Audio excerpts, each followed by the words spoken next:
The Elves and the Shoemaker by the Brothers Grimm. A shoemaker, by no fault of his own, had become so poor that at last he had nothing left but leather for one pair of shoes. So in the evening he cut out the shoes, which he wished to begin to make the next morning. And as he had a good conscience, he lay down quietly in his bed, commended himself to the gods, and fell asleep. In the morning, after he had his cup of coffee and was just going to sit down to work, the two shoes stood quite finished on the table. He was astounded and knew not what to say to it. He took the shoes in his hand to observe them closer, and they were so neatly made that there was not one bad stitch in them, just as if they were intended as a masterpiece. Soon after, a buyer came in, and as the shoes pleased him so well, he paid more for them than was customary. And with the money, the shoemaker was able to purchase leather for 2 pairs of shoes. He cut them out at night, and next morning he was about to set to work with fresh courage. But he had no need to do so, for when he got up, they were already made. And buyers also were not wanting, who gave him money enough to buy leather for 4 pairs of shoes. The following morning, too, he found the 4 pairs made, and so it went on constantly. What he cut out in the evening was finished by the morning, so that he soon had his honest independence again, and at last became a wealthy man. Now it befell that one evening, not long before Christmas, when the man had been cutting out, he said to his wife, before going to bed, "What think you if we were to stay up tonight to see who it is that lends us this helping hand?"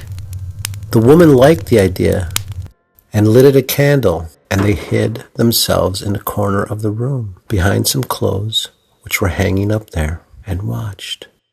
When it was midnight, 2 pretty little naked men came in, sat down by the shoemaker's table, took all the work which was cut out before them, and began to stitch and sew and hammer so skillfully and so quickly with their little fingers that the shoemaker could not turn away his eyes for astonishment.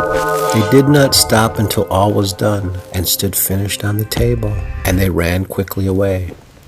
Next morning, the woman said, "The little men have made us rich, and we really must show that we are grateful for it. They run about so and have nothing on, and must be cold. I'll tell thee what I'll do. I will make them little shirts and coats and vests and trousers, and knit both of them a pair of stockings. And do thou, too, make them 2 little pairs of shoes." The man said, "I shall be very glad to do it." And one night, when everything was ready, they laid their presents all together on the table instead of the cutout work, and then concealed themselves to see how the little men would behave. At midnight, they came bounding in and wanted to get to work at once.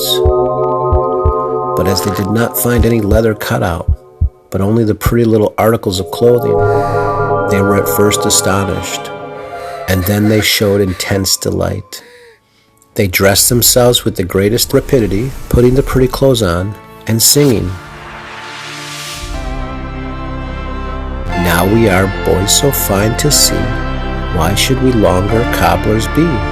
Now we are boys so fine to see, why should we longer cobblers be?" Then they danced and skipped and leapt over the chairs and benches. At last they danced out of the doors. From that time forth they came no more, but as long as the shoemaker lived, all went well with him, and all his undertakings prospered. Happy holidays.